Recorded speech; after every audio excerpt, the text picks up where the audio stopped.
Hello friends, CTT success classes में आपका पुनः एक बार स्वागत है। आज चर्चा करेंगे अभिप्रेरणा पे। तो अभिप्रेरणा आप लोग नहीं जानते हैं या जानते हैं, फिर भी आप लोग देखेंगे जो आखिर अभिप्रेरणा क्या है। अभिप्रेरणा सीटेट में एवं अन्य राज्य सरकार की जो टेट परीक्षा होती हैं, चाहे वो डीएसएसबी हो या जो भी टीचिंग एग्जाम के लिए हो, अभिप्रेरणा बेहद महत्वपूर्ण हो जाता है। तो चलिए हम देखते हैं आज अभिप्रेरणा के बारे में, आखिर क्या है अभिप्रेरणा और कैसे सीटेट में अभिप्रेरणा से प्रश्न पूछे जाते हैं। तो वीडियो शुरू करने से पहले यदि आप चैनल पर नए हैं तो चैनल को आप सब्सक्राइब करें, लाइक करें, दोस्तों में शेयर करना बिल्कुल ना भूलें। यहाँ से आप चैनल को सब्सक्राइब कर सकते हैं। ये मेरा चैनल है जिससे कि आपको कोई भी सूचना आप तक सबसे पहले पहुँचे। तो चलिए हम वीडियो का अब शुरू करते हैं। जैसे कि आप सभी जानते हैं जो अभिप्रेरणा क्या है, तो चलिए मैं पहले आपको बता दूं जो अभिप्रेरणा आखिर है क्या। तो अभिप्रेरणा जो है वो आप देख रहे हैं यहाँ, जो क्रिया को उत्तेजित करने, जारी रखने और नियंत्रित रखने की प्रक्रिया को अभिप्रेरणा कहते हैं। सबसे पहले आप सिंपल भाषा में इसको जान लें। अभिप्रेरणा तब होती है जब कोई भी बालक को आवश्यकता होती है। और अभिप्रेरणा सबसे पहले करते हैं क्या बालक में, तो अभिप्रेरणा कोई भी बालक हो, चाहे कोई भी व्यक्ति हो, चाहे कोई भी मनुष्य हो, अभिप्रेरणा उनमें उत्तेजना लाती है। यानी जो चीज़ बालक नहीं करना चाह रहे थे, जिससे वो अपने आप को अलग थलग महसूस कर लिए थे, अलग कर लिए थे, उसमें ये अभिप्रेरणा क्या करते हैं तो उत्तेजित कर देते हैं, जिससे कि उनका कार्य जारी हो जाता है एवं उस कार्य को वो नियंत्रित रखने लगते हैं। यानी हम सीधी तौर पे कह सकते हैं अभिप्रेरणा हम एक किसी भी कार्य को एक धक्का पूर्ण देता है। यानी हमारे जो कार्य चल रही होती है उसमें ये आंतरिक एवं बाह्य रूप से क्या करते हैं, प्रेरित करते हैं, आगे की ओर धक्का लगाते हैं। अब हम बात करते हैं अभिप्रेरणा के कुछ मूल स्रोत। तो अभिप्रेरणा के जो मूल स्रोत हैं आप देख रहे हैं यहाँ, उसके अंतर्गत आता है आवश्यकता। आवश्यकता अभिप्रेरणा का मूल स्रोत होता है। क्या होता है मूल स्रोत इसका, तो आवश्यकता। यानी जब तक कोई बालक को आवश्यकता नहीं होगी तब तक वो उस चीज के प्रति अभिप्रेरित नहीं होगा। यानी आपको ध्यान रखना है बालक की कौन चीज की आवश्यकता है, उसी की ओर हम बालक को अभिप्रेरित करते हैं। मान के चलिए अभी आपको सीटेट पढ़ना है और मैं सीटेट का वीडियो बना रहा हूँ, तो आपके लिए ये लाभदायक हो, आप देखने की कोशिश करेंगे। लेकिन यही वीडियो जो है मैं बीपीएससी पे बना दूँ तो फिर आपके लिए ये अभिप्रेरणा का काम नहीं करेगा। चाहे मैं आपको कितना भी कुछ बताऊँ फिर भी आप इस वीडियो को नहीं देखते हैं, क्योंकि वो आपको प्रेरित नहीं करते हैं। तो चलिए अब देखते हैं हम अभिप्रेरणा के प्रकार, आखिर कौन कौन से प्रकार हैं और कितने तरह की अभिप्रेरणा होते हैं जिससे हम बालक को प्रेरित कर सकते हैं।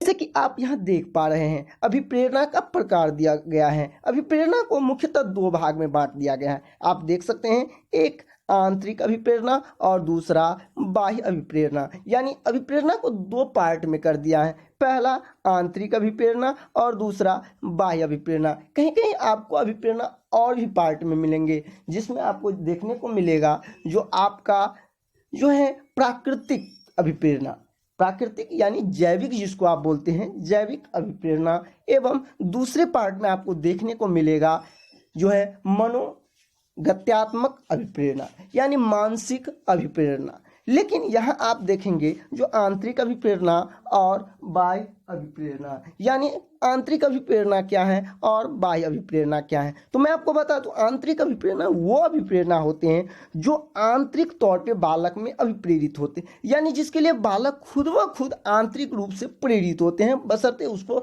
एक दिशा निर्देश दिख। जैसे मान लीजिए भूख, भूख क्या है तो आंतरिक अभिप्रेरणा, क्योंकि जब बालक को भूख लगता है तो वो रोटी की तलाश में होती है, वो खाना की तलाश में होते हैं, और जैसे ही उनको खाना के बारे में कोई सूचना मिलता है तो उसके पीछे वो दौड़ पड़ता है। यानी एक आप काम किए प्रेरणा देने की, जो तुम्हें रोटी ऐसे मिलेगा, तुम्हें भोजन, यदि तुम पढ़ते हो, शिक्षा हासिल करते हो तो तुम्हें भोजन मिल सकता है। यानी कहीं ना कहीं वो बालक जो है अभी प्रेरित इसलिए हो रहे हैं क्योंकि उनको भूख लगा है, क्योंकि उनको प्यास लगा है। तो ये सब, जैसे किसी बालक को आप शाबाश भी बोलते हैं, गुड, वेरी गुड भी, मतलब ये सब जितने भी चीज़ है वो क्या है, आंतरिक अभिप्रेरणा है। चलिए अब हम बात कर लेते हैं बाह्य अभिप्रेरणा। आखिर बाह्य अभिप्रेरणा होता क्या है। सबसे पहले ये चीज़ देखिए, जो ये बाह्य अभिप्रेरणा है वो बालक को बाह्य रूप से प्रेरित करते हैं। किस रूप से? तो बाह्य रूप से। अब बाह्य रूप से कैसे? जैसे मान लीजिए किसी बालक से हमें कोई कार्य कराना है, अब उन पे हम दबाव दे दिए यानी उसको हम दबाव डाल के, यानी तुमको ये मैथ आज बनाना है, नहीं बनाओगे तो तुमको पिटाई लगेगा, यानी ये क्या हो गया?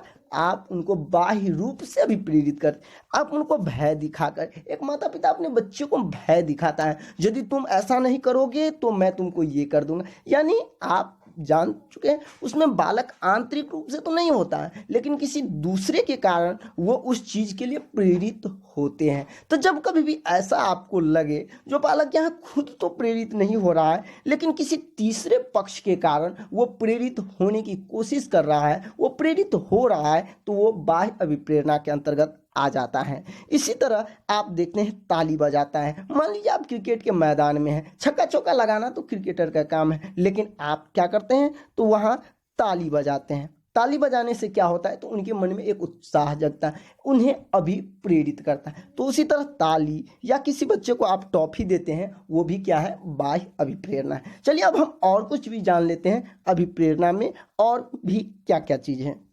जैसे कि आप यहाँ देखते हैं मोसले ने क्या किया है? तो अभिप्रेरणा को आवश्यकता से जोड़ दिया। मैं आपको पहले ही बता चुका हूँ जो इसका जो मूल स्रोत है वो क्या है? आवश्यकता है। किसका?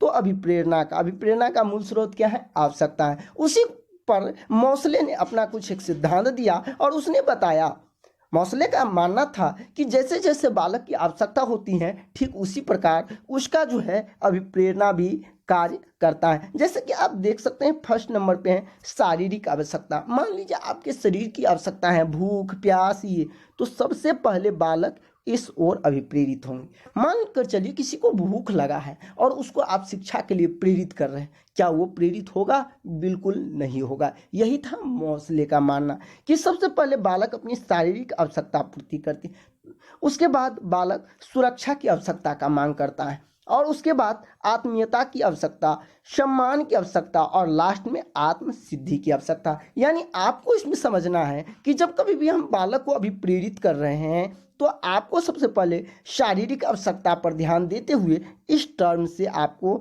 आगे गुजरना है। मोसले का मानना था कि जैसे हमारी आवश्यकता होती है, यानी जैसे जैसे हमारी आवश्यकता होती है हमारा अभिप्रेरणा भी उसी प्रकार से काम करता है। यदि किसी चीज पर मुझे कोई आवश्यकता नहीं है तो फिर मेरा अभिप्रेरणा उस पर काम नहीं करेगा।